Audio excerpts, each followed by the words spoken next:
गीता को सामने कर कुछ चीजें कही जाती हैं कि गीता किसी न किसी रूप में शायद जातिवाद जैसी कुरीति को बढ़ावा दे रही है। जब हम चार तेरह जो चौथा अध्याय और 13वां श्लोक है, बहुत बहुत जिक्र होता है उस बात का, या फिर हम 18वें अध्याय के 41वें श्लोक से आगे की बात करें, जिसमें श्री कृष्ण खुद कहते हैं कि मैंने समाज को चार वर्णों में बांटा है।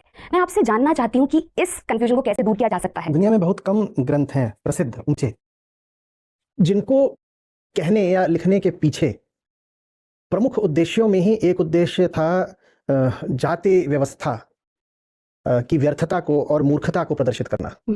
उनमें से एक है भगवद गीता। कही ही गई है जाति व्यवस्था को जड़ से उखाड़ देने के लिए।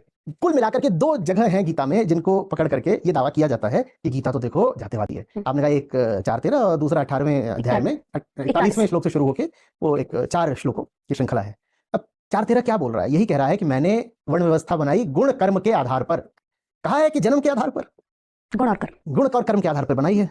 और ये जो हमारी सारी जाति व्यवस्था है वो तो जात जात के आधार पर होती है। जात माने जन्म लेना, जो जन्मा होता है उसको कहते हैं जात। तुम चुनोगे कि तुमको कैसा जीवन बिताना है, तुम चुनोगे।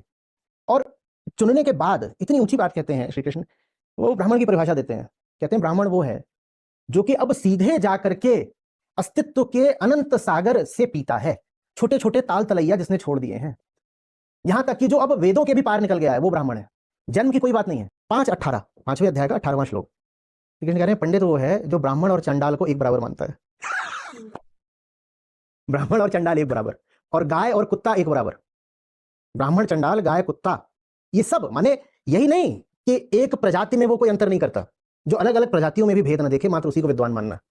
गीता जातिवादी कैसे हो सकती है? गीता तो लिखी ही गई है आपको ये बताने के लिए कि तुम शरीर हो ही नहीं, तुम चेतना हो। गीता उन बिरले ग्रंथों में से एक है जो जाति को काटने के लिए लिखा गया है। और ये अद्भुत आश्चर्य है कि लोग दावा करते हैं कि गीता में जातिवाद है।